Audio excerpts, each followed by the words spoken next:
Bueno, bueno, bienvenidos a todos que estén aquí. Esta es una de las sesiones de Reasal. En este caso, nos acompañan como expositor José Miguel Navarro, es docente e investigador de la carrera de Antropología de la Universidad Nacional de Salta. Bueno, una presentación bueno, que hace bastante nos habíamos conversado en el seno de la Reasal, que estábamos interesados en los distintos casos de desarrollo de la disciplina en Argentina, bueno, además de los casos de Tucumán, presentados por Sergio Carrizo, y en Córdoba por Mariela Zavala. Bueno, hoy José Miguel nos va a comentar sobre el caso de Salta. Cuando quieras, José, puedes comenzar. Las normas básicas para que todos y todas estemos bien orientados y nos escuchemos. José Miguel va a tener aproximadamente 35 o 40 minutos para poner tranquilo, sin apuro.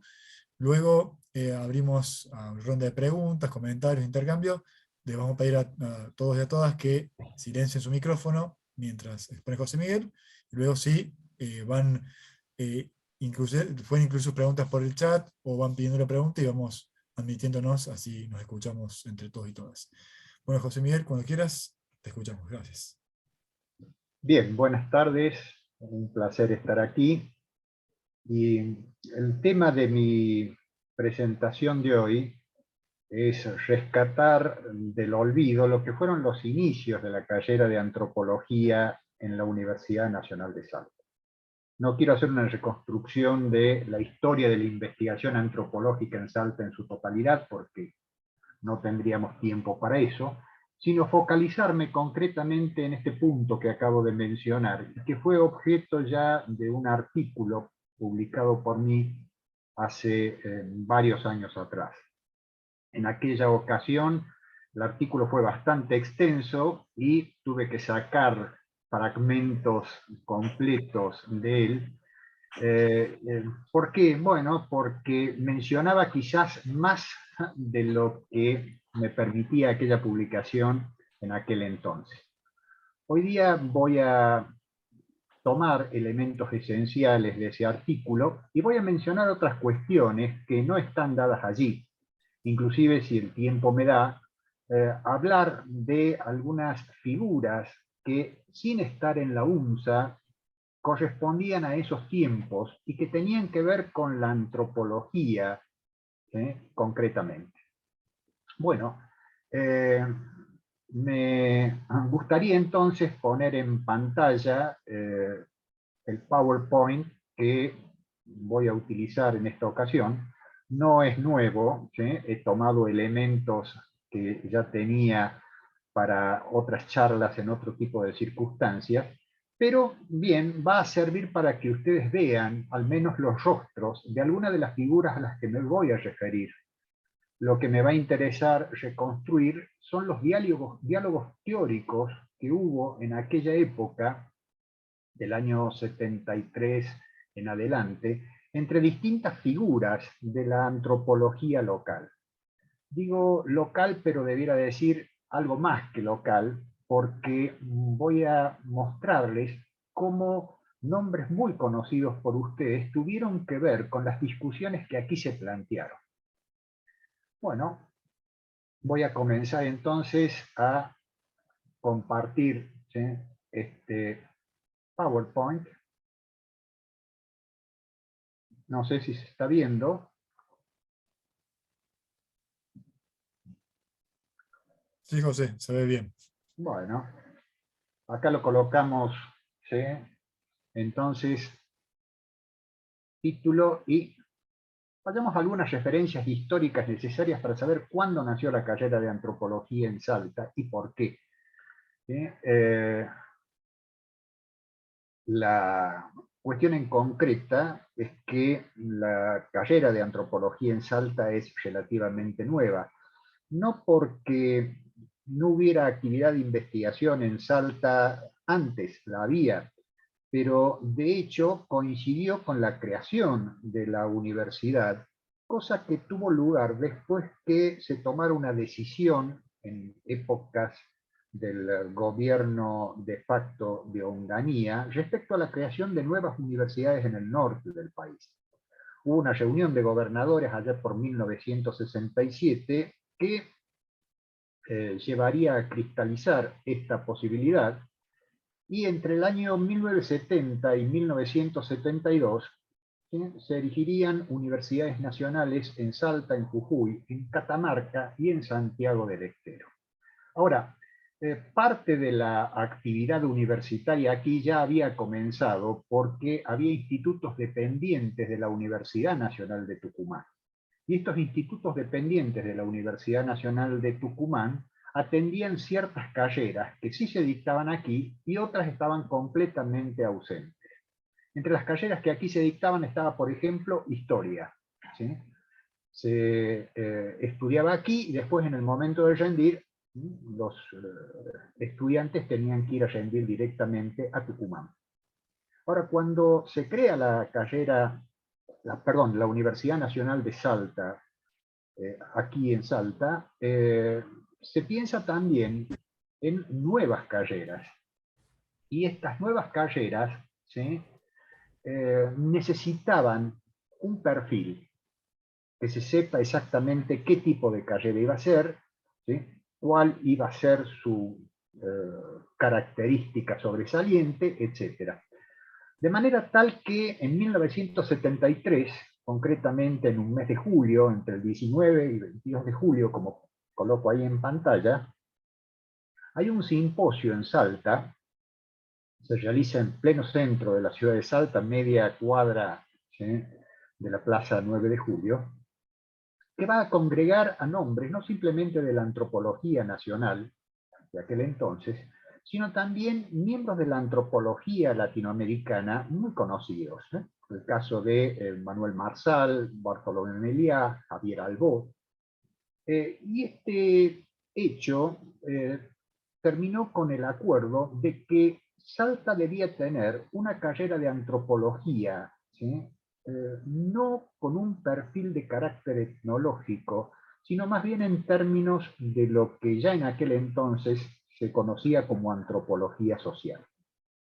Los estudios de antropología social en la República Argentina eran muy limitados. No había una carrera todavía específica de antropología social en el país. Me dirán ustedes, bueno, pero después estará Misiones. Sí, efectivamente estará Misiones, y no deja de tener vinculación con la historia de la carrera de antropología en Salta. Y voy a tratar de, bueno, mostrar en esta charla por qué. Hablando un poco de cuál era el campo de la antropología social tal y como se discutió en esa reunión, y quiénes fueron algunas de las figuras que llevaron a la primera formación, ¿sí?, de los planteles académicos. Bueno, aquí un nombre que quizás les sorprenda, ¿sí?, el de Leopoldo Bartolomé.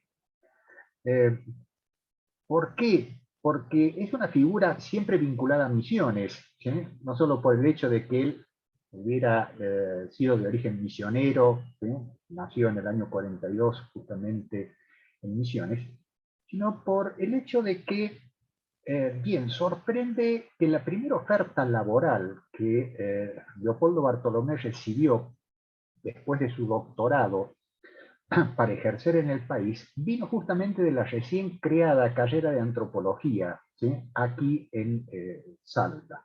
Es un dato que de pronto no es muy conocido, pero que él mismo describe en un video que se hace para el ciclo Trayectorias del Colegio de Graduados en Antropología. Cuando le preguntan, ¿sí?, sobre sus primeros desempeños aquí, hace referencia justamente a que se le había hecho una oferta laboral desde la Universidad Nacional de Salta, que iniciaba con su carrera de antropología. Bueno, como ustedes saben, él había recibido una titulación aquí en el año 67, y después había realizado en la Universidad de Wisconsin su maestría y su doctorado. Presenta el doctorado en el año 74, y en ese mismo año, ¿sí?, es que se le ofrece ser docente aquí en la carrera de antropología, que llevaba meses de creada. Otra figura importante de aquel momento, si alguien me dice, ¿y qué pasó? Bueno, los acontecimientos políticos de la época llevaron a que no se concretara el ingreso de Leopoldo Bartolomé. Lo único que llegó a dar aquí fue una charla, una presentación, todavía lo recuerdo, yo había sido de los primeros ingresantes en la carrera de antropología, en donde él expuso su perspectiva sobre la antropología social y un proyecto de lo que pensaba plantear dentro de las investigaciones propias de su cátedra. Otra figura importante es este señor, Luis María Gatti, que aquí está en una foto que fue tomada en México después de que dejara su trayectoria docente en Salta, también por motivos políticos. Bueno, Gatti había nacido en Córdoba y cuando llega a Salta tenía un poco más de 30 años. Su título en Córdoba era en historia. Había hecho algunas investigaciones que tenían que ver con lo social, habiendo estudiado historia, pero su preparación como antropólogo se lo debemos a estudios de posgrados con Moacir Palmeira, ¿sí?, en la Universidad Federal de Río de Janeiro, en Brasil, que es donde también dirige su interés investigativo hacia las cuestiones rurales. Bueno, para mí el contacto con Gatti fue muy importante, no solo por el hecho de que mostraba un modelo de investigación determinado, sino por el hecho de que yo también era originario de Córdoba y de alguna manera, bueno, me sentía contenido por esa coincidencia.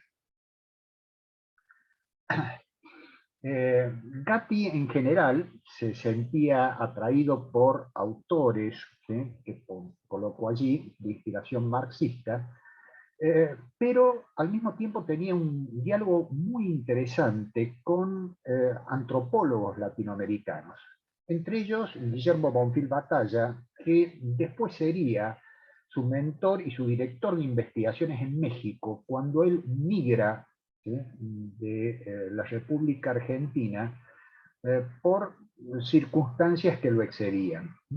Bueno, más allá de que le interesaba la perspectiva marxista, Gatti tenía muy buena relación con otros antropólogos sociales, el caso de Esther Ermite, Leopoldo Bartolomé, a quien acabo de mencionar, o inclusive Eduardo Archetti, que en esos momentos estaba preparando su doctorado con una investigación, ustedes saben, en Santa Fe.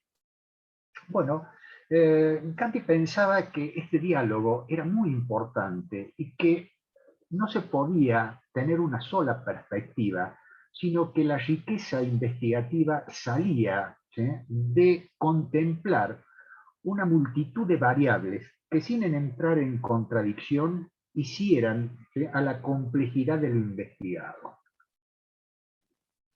Bueno, desde 1975, él llega a dar nada más que un año, ¿sí?, clases aquí, va a continuar su carrera en México, pero va a seguir haciendo investigación de aquello que le parecía fundamental, que era lo rural, la actividad laboral, y se va a dedicar en México, como les explicaba, bajo la dirección de Guillermo Bonfil, a estudiar situaciones de plantadores, ¿sí?, en México, o inclusive pescadores.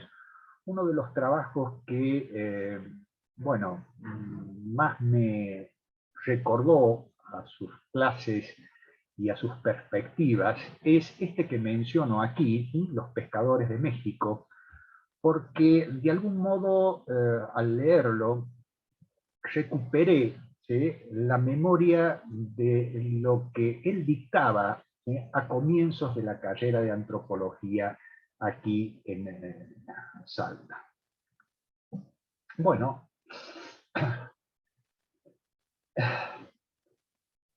Esa colaboración con otros antropólogos sociales como Esther Ermite o Leopoldo Bartolomé, ¿sí?, llevó también a trabajos que son también de referencia respecto a qué importaba, ¿sí?, al perfil de la carrera de antropología social aquí en Salta en los años 74 y principios del 75. ¿Sí? He colocado en esta diapositiva Plantación, Campesinado y Manufactura, un caso de análisis diacrónico de la articulación de clases en el noroeste argentino, que también es reflejo de lo que él nos exponía en esas primeras clases que los alumnos que recién ingresábamos teníamos bajo su tutela. Otra figura que no podemos dejar de lado, pese a que no estuvo aquí como docente, pero sí influyó, ¿sí?, a partir de Gatti y sobre todo, ¿sí?, de ese brevísimo contacto con Leopoldo Bartolomé, fue Esther Ermite. Creo que no hacen falta presentaciones al respecto, ¿sí? Esther Ermite es alguien a quien todos conocemos, ¿sí? Sabemos que es una de las figuras que de alguna manera daría impulso a la antropología social en la Argentina desde su regreso de Estados Unidos en 1975. Y me gustaría traer a colación el hecho de que entre los materiales que aquí debíamos revisar cuando empezábamos a estudiar sobre los intereses de la antropología social, estaban los trabajos que sirvieron para obtener el título de maestría y doctorado, ¿sí?, de esta profesional. Bueno, la cuestión aquí es que Ermite empieza a ser alguien muy leída, por un lado por Gatti y por otro lado por alguien a quien voy a mencionar dentro de un momento nada más, que es el profesor Camilo Boasso. El profesor Boasso había formado parte de esta comisión que había dado origen a la carrera de antropología, estaba dentro de los planteles docentes también, había tenido un desempeño de casi una década en los Estados Unidos, trabajando como antropólogo social, y tenía contactos que llevaron a mantener una relación muy particular con Esther Ermite. Él mismo fue uno de los que tradujo algunos trabajos que Ermite envió para que nosotros pudiéramos utilizar como materia, ¿sí?, de estudio y de análisis, siendo la primera generación de estudiantes. Bueno, para la época que estoy describiendo, Esther Ermite estaba haciendo trabajos de investigación en Catamarca y estaba planificando ya otros que se llevarían a cabo, ¿sí?, en territorio chaqueño. Entrar en estos detalles no vale la pena porque calculo que todos los que me escuchan lo conocen perfectamente. Bueno, aquí fotos de Ermite haciendo trabajo de campo en Chiapas y, bueno, una fotografía también de la edición de sus notas de trabajo de campo. Sigamos adelante. Algunos de los trabajos importantes de ella que, bueno, han tenido amplia repercusión y siguen teniendo amplia repercusión hoy en día para quien esté interesado en esta especialidad.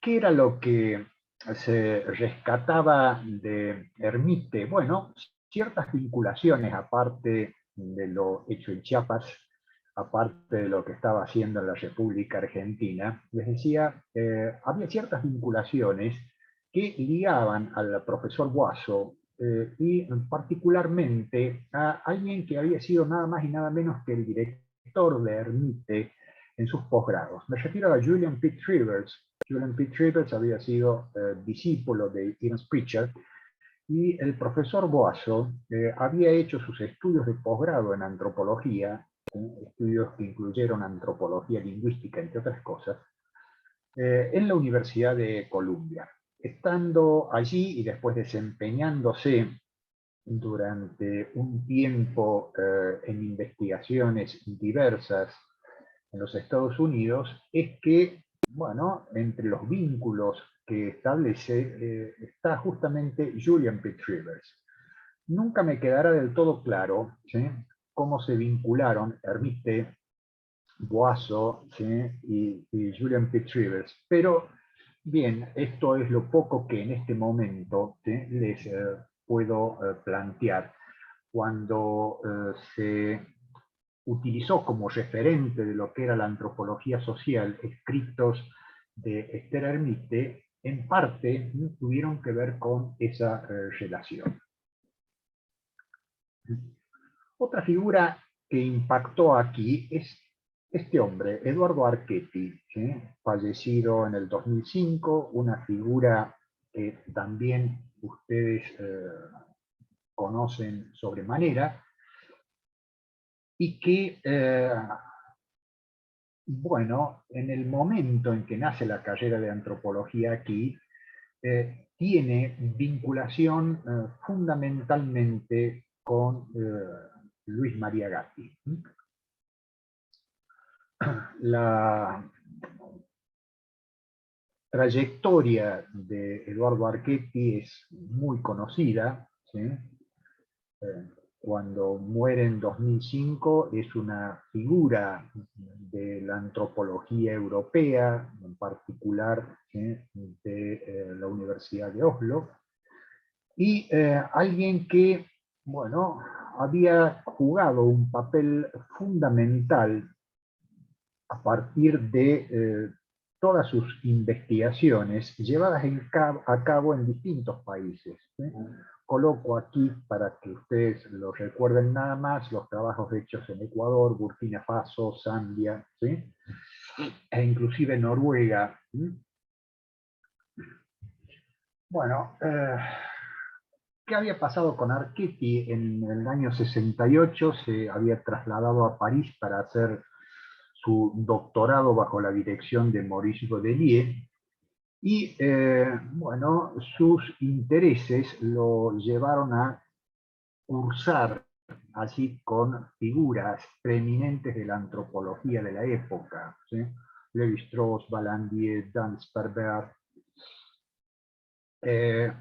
Su primer interés fue hacer su doctorado, ¿sí?, con un trabajo de campo en Cuba.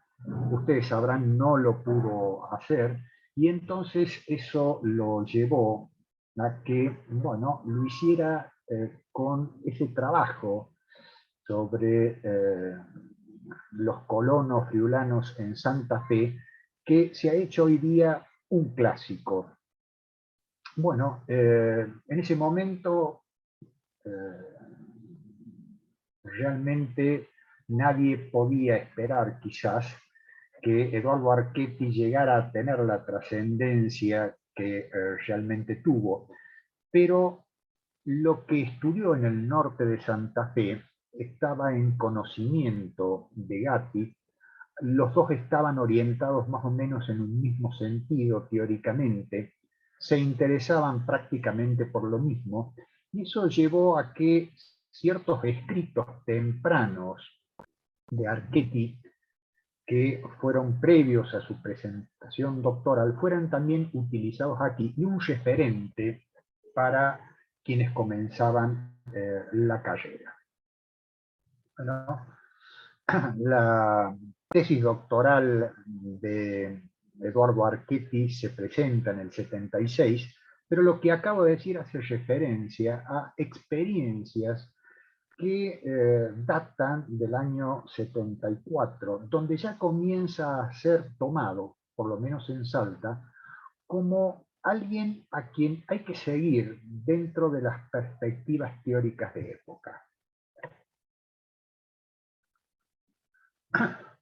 bueno, más datos sobre él, perdonen que haya sido, ¿sí?, detallistas con ciertas cuestiones y que no repite exactamente lo que está en las diapositivas, porque me parece que bien, lo de la diapositiva va por un lado, y lo que me interesa es hablar sobre el impacto de cada una de estas personas en los comienzos de la antropología sarteña.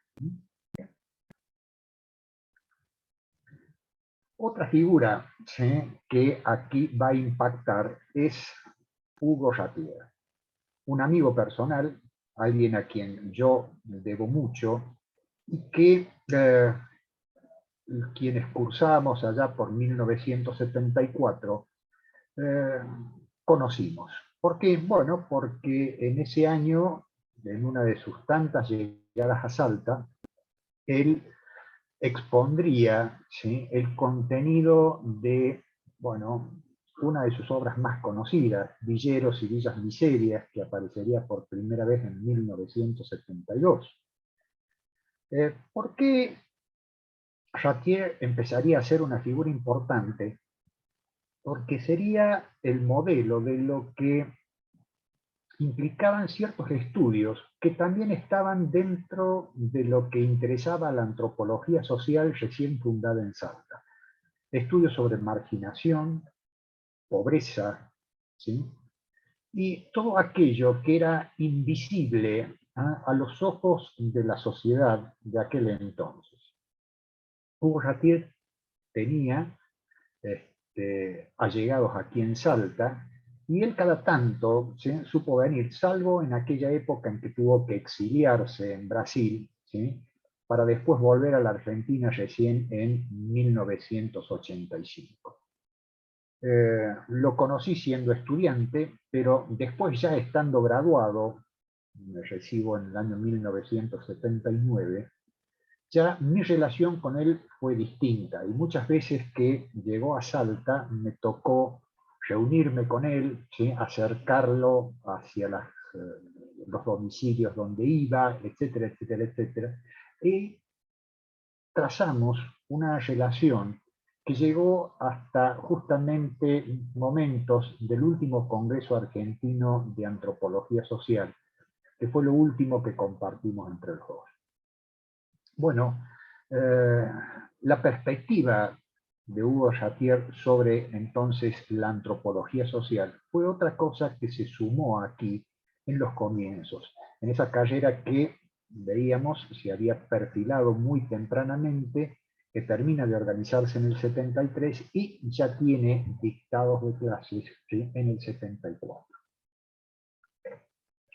Algunos datos que ustedes conocen, pero que, bueno, quería colocar dentro de la diapositiva. Son datos archiconocidos, ¿sí?, pero que ponen en relieve la figura de uno de los antropólogos que entiendo, ¿sí?, ha sido más relevantes para nosotros.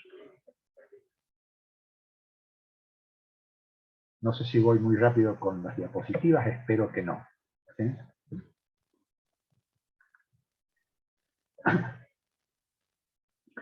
Bueno, en el momento en que dejó aquí su huella, casi todo estaba centrado en estudios sobre antropología urbana, y recién años más tarde, cuando ya volvió de Brasil, es que se dedicaría también, ¿sí?, a cuestiones de antropología rural, aunque siguiendo la misma línea de pensamiento que había tenido, ¿sí?, en los tempranos años 70.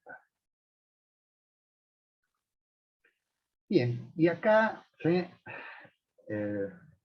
Camilo Augusto Boazo, de quien estuve diciendo algo recién, nacido en 1924 y fallecido trágicamente en 1998, cuando todavía desempeñaba tareas docentes en la Universidad Nacional de Salta. Para aquella época él era el profesor de Teoría e Historia de la Antropología 1 y yo tenía a cargo Teoría 2 y Teoría 3. tras su fallecimiento, debí hacerme cargo de la cátedra de Camilo Boasso, pero siempre considerando de que, bueno, su espíritu seguía presente. ¿Quién era Boasso? Boasso era una persona realmente compleja porque en su primer grado académico fue una licenciatura en filosofía y decide hacer un posgrado en Estados Unidos en los años 60 y cuando está en Estados Unidos deja la filosofía, o por lo menos parcialmente, y se interesa más por la antropología, lo cual le llevará a hacer una maestría, ¿sí? Y a iniciar también estudios de doctorado en la Universidad de Columbia. Eso lo llevó a ocuparse de distintos tópicos que para los años 70 eran absolutamente novedosos aquí. Como verán ustedes, ¿sí? Trabajó durante prácticamente 10 años, ¿sí? Como antropólogo en los Estados Unidos, interesándose por distintos temas. Uno de ellos fue la delincuencia juvenil, fue asesor de la Corte de Justicia de los Estados Unidos, ¿sí? En un programa de rehabilitación de jóvenes delincuentes, pero también trabajó, por ejemplo, sobre la situación de los migrantes latinoamericanos en localidades, ¿sí? Importantes de ese país. ¿Qué le interesaba analizar? Bueno, las condiciones de vida, su situación económica, el hecho de cómo migraron, si legalmente o ilegalmente, qué impacto podía tener esta circunstancia. Otro tema que le interesaba mucho en esa época era cómo los latinoamericanos migrantes eran vistos en Estados Unidos. De qué manera se los podía tratar. Y fue uno de los primeros en utilizar el concepto de imaginario como la antropología vino utilizándolo quizás en los últimos 15 años. Imaginario no como una fantasía, sino la construcción de una imagen sobre el otro, ¿sí? ¿Cómo se constituía entonces el imaginario social sobre el migrante latinoamericano? Voy a dar aquí algunos datos. Los trabajos que hizo Camilo Boasso en este sentido quedaron en algún caso escritos que tendrían su impacto muchas décadas después.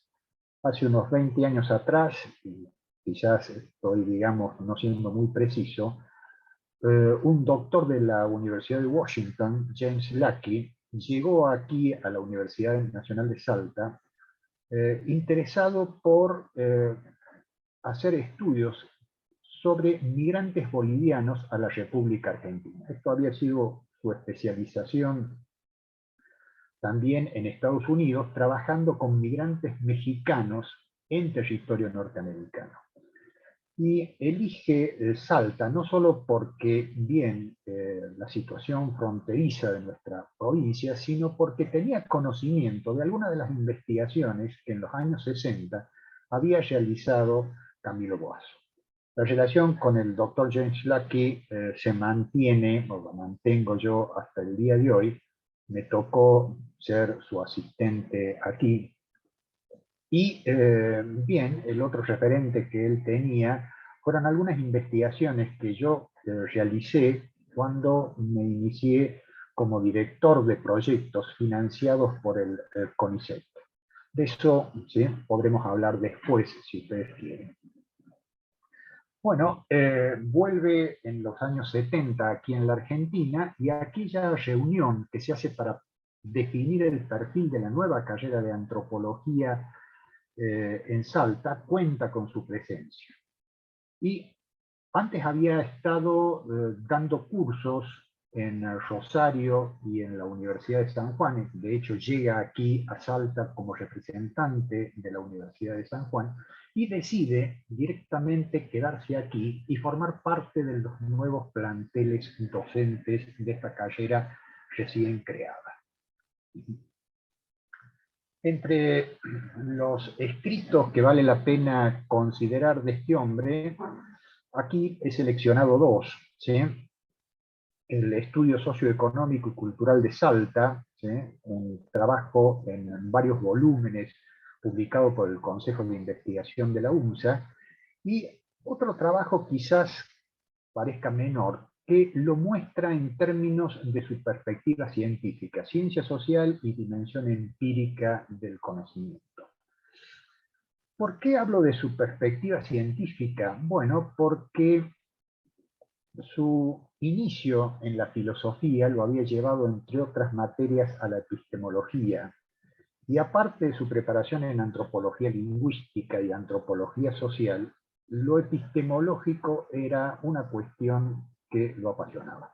Teóricamente, ¿dónde estaba? ¿Sí? En el mismo lugar de Gatti, donde Archetti, donde Hermite. Bueno, no. Él estaba mucho más interesado en autores como Max Weber, ¿sí?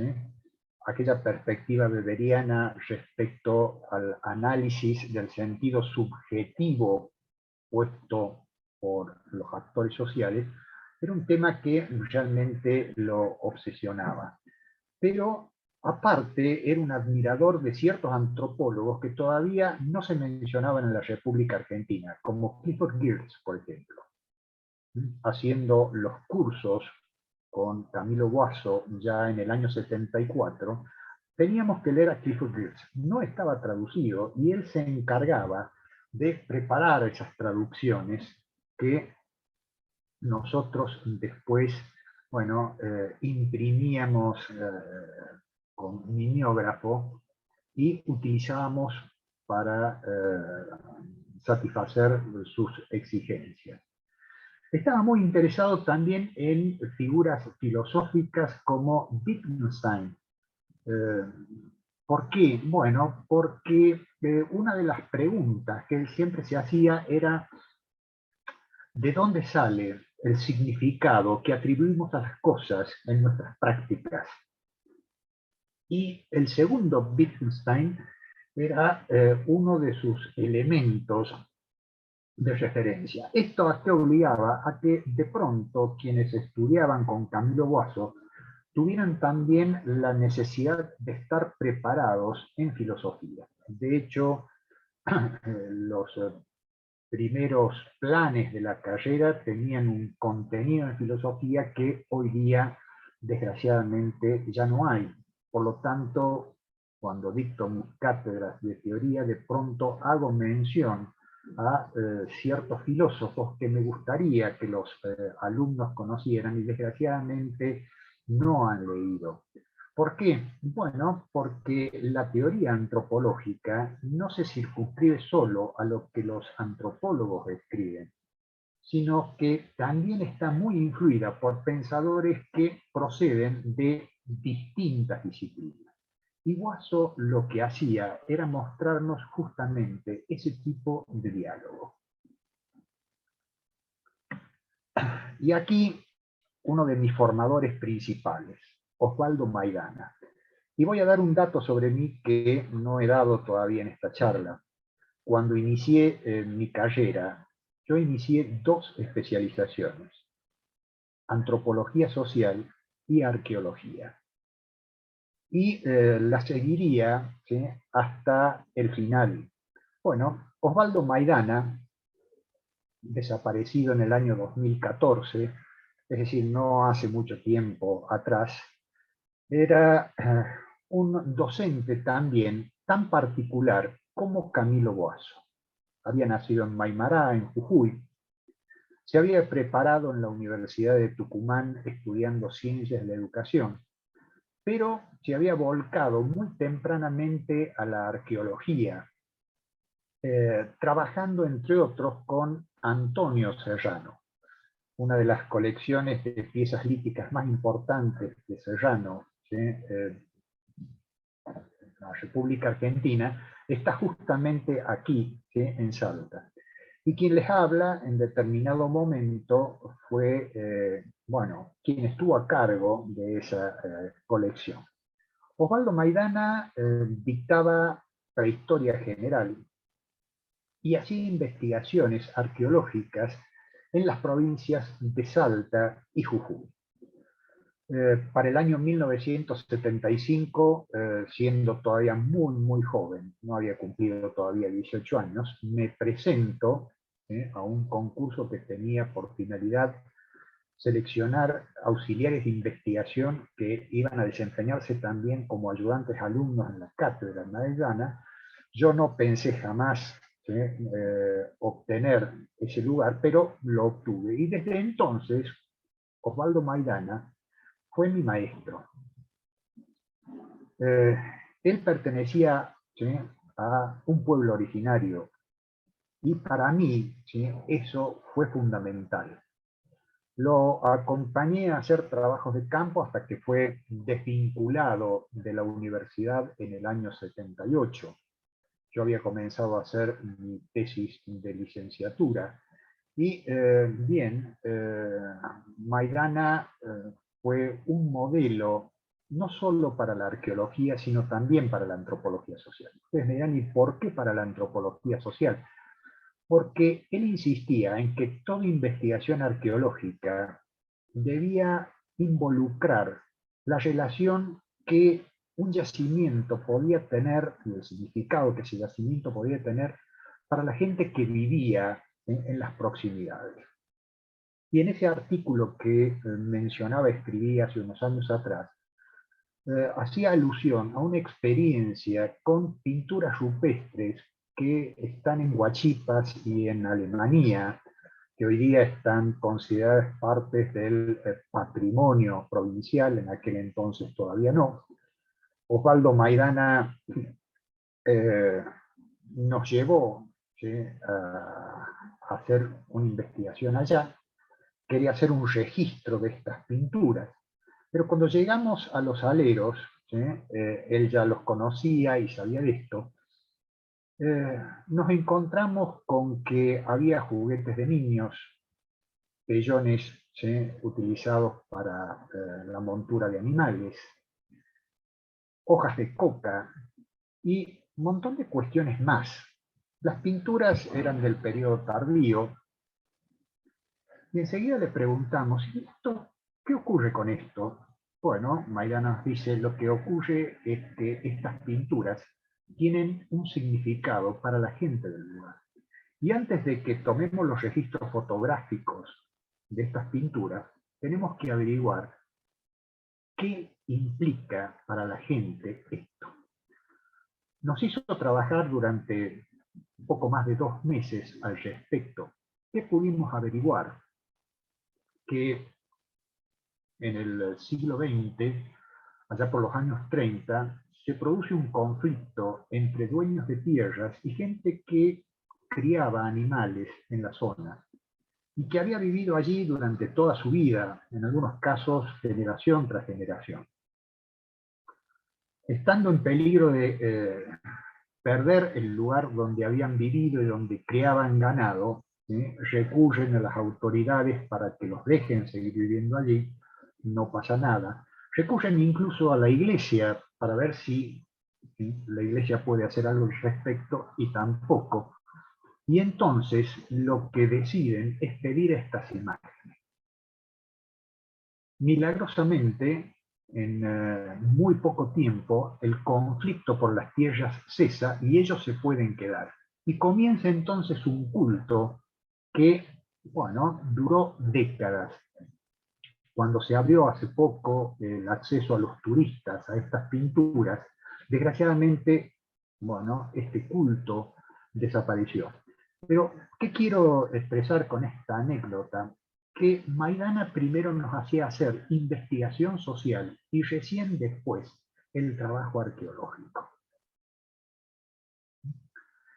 En la foto que ustedes tienen allí está haciendo una ceremonia porque, bueno, era afecto hacer ceremonias tanto al sol como a la madre tierra y realizó una serie de investigaciones que permiten recordarlo no solo como arqueólogo, sino también como antropólogo social. Bueno, aquí algunos de los títulos, quizás más conocidos, desde El silencio de mi pueblo, por ejemplo, de 1997, es uno de los fundamentales si uno quiere tener la perspectiva de cómo, ¿sí?, alguien formado en la actividad investigativa universitaria sigue siendo un poblador originario, ¿no? Hay muchos recuerdos al respecto de lo que era hacer trabajo de campo con él, y sobre todo las vinculaciones que proveyó a quienes trabajábamos como estudiantes en aquella época. Bien, yo pude conocer a Siliano, Res González, Schobinger en aquella época justamente a partir de los vínculos que él había desarrollado con toda esta gente. Otro dato anecdótico, cada vez que venía Res González aquí, bueno, traía libros para los auxiliares, ¿sí?, para los de investigación de Maidana, ¿sí? La arqueología analítica de Clark, por ejemplo, es una de las obras que Res González, ¿sí?, supo obsequiar, ¿sí?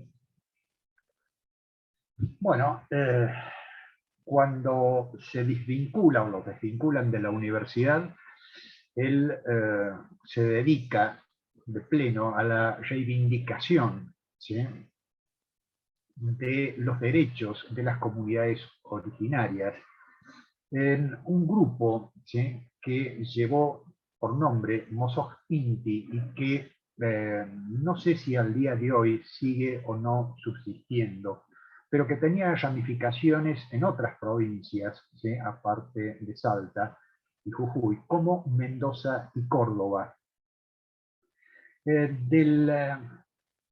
Los tiempos en que estoy describiendo, ¿sí?, hay un escrito de 1974 titulado El papel de una escuela ajena en la región precordillerana del noroeste argentino, donde él describe qué ocurre, ¿sí?, en escuelas que están en el límite entre Bolivia y la Argentina. Hizo una etnografía verdaderamente fantástica, donde uno, por un lado, se pregunta por qué pasa con la nacionalidad de las escuelas cuando los alumnos vienen de un lado y del otro. Y por otro lado, ¿sí?, sobre cuál es el papel de la antropología en estudios sobre educación, sobre todo cuando estamos hablando de poblaciones originarias. Este trabajo fue un modelo para después realizar trabajos de investigación en comunidades de otras áreas de la provincia, donde estaba discutido el acceso a la educación. Bueno, y aquí una foto, ¿sí?, yo muy joven, en el año 78, haciendo la excavación en el sitio El Juncal, un sitio que no estaba excavado todavía. Las piernas que ven, ¿sí?, en una orilla de la foto son justamente las piernas de Osvaldo Maidana. Al poco tiempo de esto es dejado cesante en la universidad y yo tengo que buscar un nuevo director de tesis. La nueva directora de tesis será Mariluz Hegel, ¿sí?, una arqueóloga formada en la Universidad de Buenos Aires que había llegado en el año 75.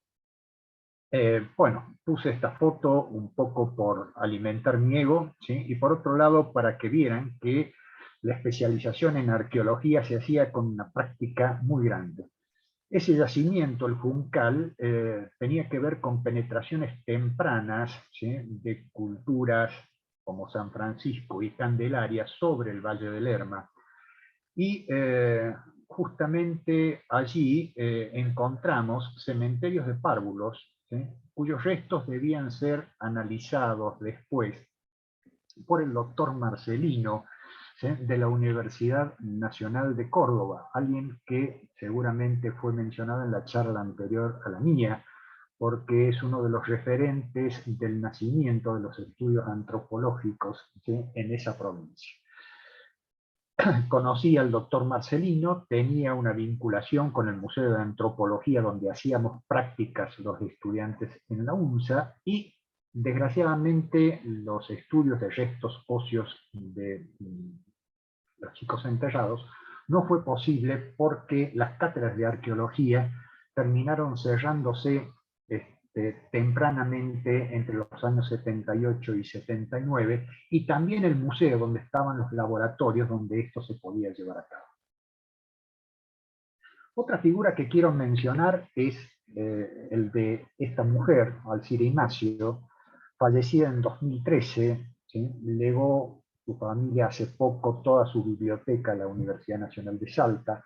Se mantuvo aquí hasta el momento de su jubilación, a mediados de los años 80, llega en 1976 a hacer estudios sobre cultos populares, por ejemplo San la Muerte, e interesada en ver qué tipos de cultos se desarrollaban en poblaciones originarias del oriente de la provincia de Salta.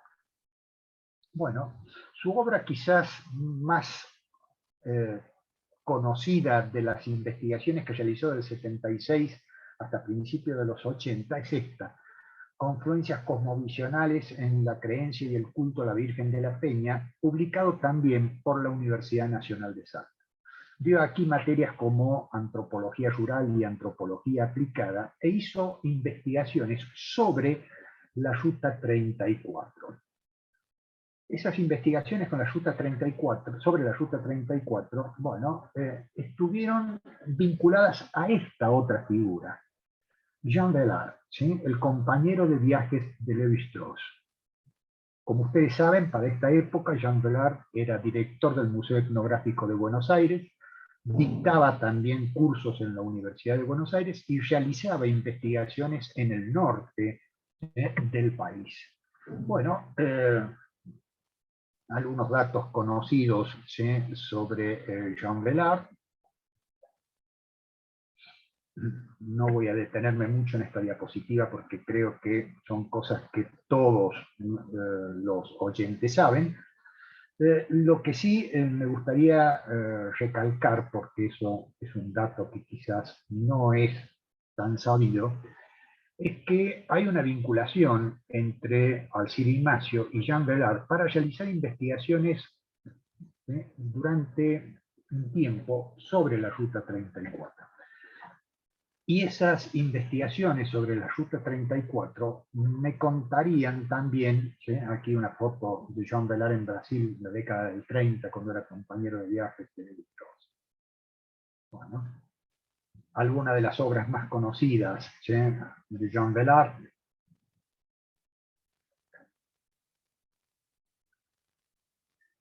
Y heme aquí, alimentando mi ego también, ¿sí?, una foto tomada, ¿sí?, en Yacuy, sobre la frontera entre Argentina y Bolivia, viendo cultos existentes entre grupos chiriguanos, ¿sí?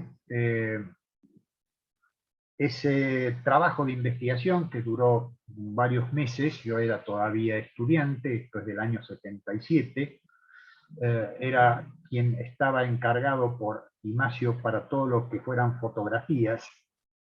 Bueno, y en determinado momento me dicen, no, en esta tenés que salir vos, y esa la guardé, y acá la tengo. Bueno, el trabajo de campo en esa época era obligatorio para todos los que se formaban en antropología social. Y en esta oportunidad me tocó, digamos, trabajar con personas que eran mis compañeros en aquel entonces, y bueno, en algún caso uno ya está fallecido. Me refiero a Roberto Buhmann y también a Vito Francisco Márquez.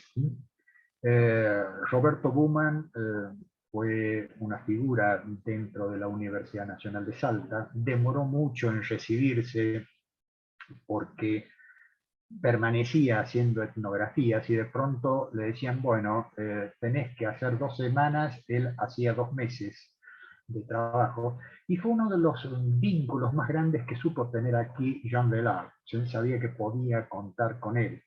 Víctor Francisco Márquez se especializó en etnografía y fue también uno de los que formó parte de este grupo de trabajo, ¿sí?, sobre la Ruta 34. Ahora, ¿qué pasó con la carrera? Bueno, la carrera que se abrió aquí como antropología social no duró mucho. Ustedes dirán, ¿y cuántos años? En realidad duró nada más que hasta el año 74. ¿Por qué? Porque el primer rector de la UNSA fue Olbert Martínez Borelli. Y para el año 1975, después que se intervino el gobierno de la provincia, que estaba a cargo del desaparecido gobernador Ragone, sobre el cual calculo ustedes deben saber, fue alguien que fue secuestrado, ¿sí?, y terminó desaparecido. Después de la intervención al gobierno de Ragone, vino la intervención hacia finales del 74, principios del 75, de la Universidad Nacional de Salta. Esto llevó a que muchas de las figuras que mencionaba, por ejemplo Gatti, ¿sí?, tuvo que ver también con la circunstancia de Bartolomé, no siguieran aquí. Y en el año 75 la intervención alcanzó, entre otras, a la carrera de antropología. Esa intervención a la carrera de antropología trajo nuevos planteles docentes. Sobrevivirían esa circunstancia si Boazo y Maidana, en algún caso con cierta resistencia a través de medios judiciales, pero llegarían nuevos docentes a la carrera de antropología y reformarían completamente el plan de estudio. Los que habíamos comenzado estudiando antropología social en la época de Gatti, y bueno, realmente fue un impacto muy grande para nosotros. ¿Quiénes llegaron aquí? Bueno, llegaron ciertas figuras, en algún caso con muy poca antigüedad, que se habían formado en la Universidad de Buenos Aires y que probablemente algunos de ustedes conozcan. Quizás el más conocido hoy en día sea Carlos Martínez Sarasola, el autor de Nuestros paisanos los indios, ¿sí? Cuando leí muchos años después ese libro, recordé inmediatamente el curso de etnografía que Martínez Sarasola daba. Quedó como jefe de carrera en aquel entonces Eugenio Caruti. Perdón, José Miguel, ¿te parecen los últimos 10 minutos para cerrar y luego Bueno, abrir las preguntas? perfecto. Si no se preocupen, no voy a utilizar mucho más tiempo. 1975 entonces comienza una nueva etapa, la carrera deja de ser antropología social para tener una orientación más bien de carácter etnológico y orientada más bien a buscar los fundamentos de una cultura nacional. Después viene al año siguiente el golpe de Estado, ¿sí?, en marzo del 76, y algunas de las figuras que habían llegado en el 75 también se van, y hay un nuevo shock para la carrera de antropología acá en Salta. Entre los que habían llegado en el año 1975 y antes del golpe, bueno, algunos se quedan y otros no. Entre los que se quedan, ¿sí?, mencionaba Mariluz Schlegel y Macio, ¿sí?, que comienza su trabajo en 1976. Y hay un evento fundamental. Se deja de inscribir alumnos, ¿sí?, en la carrera de antropología. ¿Cuál era el propósito? Bueno, que los que habían iniciado allá por 1974, 1975, se recibiesen y una vez que se recibiesen, se cerraba completamente la carrera. Ese hecho llevó a que algunos de nosotros, quien les habla sería un ejemplo, se apuraran en presentar su tesis de licenciatura, y en mi caso yo iba preparando dos tesis de licenciatura, una en arqueología y otra en antropología social. La tesis en arqueología sobre el yacimiento del Juncal, como mostré en esa foto, y la tesis en antropología social sobre problemáticas de poblaciones migrantes. En particular, yo estaba trabajando me recibí con la tesis arqueológica, quiero aclararlo, pero por las dudas no hubiera podido con esa, iba a presentar la otra, que era sobre la situación de migrantes argelinos en el Valle del Lerma. Eran migrantes argelinos, sí, gente nacida en Argelia que tras la independencia de Argelia migra a otros lugares del mundo. Francia, la Comunidad Valenciana e incluso, digamos, América Latina. Aquí llegaron a Salta y se nuclearon alrededor de la Alianza Francesa gente que había tenido campos en Argelia y que por haber estado vinculados a la presencia colonial francesa habían tenido que emigrar después del año 62. ¿Qué poblaciones? Bueno, algunos eran pieds noirs, es decir, pies negros, como les llamaban a los franceses argelinos, y otros eran jarquis, es decir, población argelina que había apoyado, ¿sí?, al colonialismo francés. Se asentaron aquí tratando de reproducir estructuras económicas argelinas en el Valle del Lerma, y a mí me pareció un tema interesante para desarrollar, ¿sí?, una tesis de licenciatura. Esa tesis nunca la terminé, pero de algún modo quería que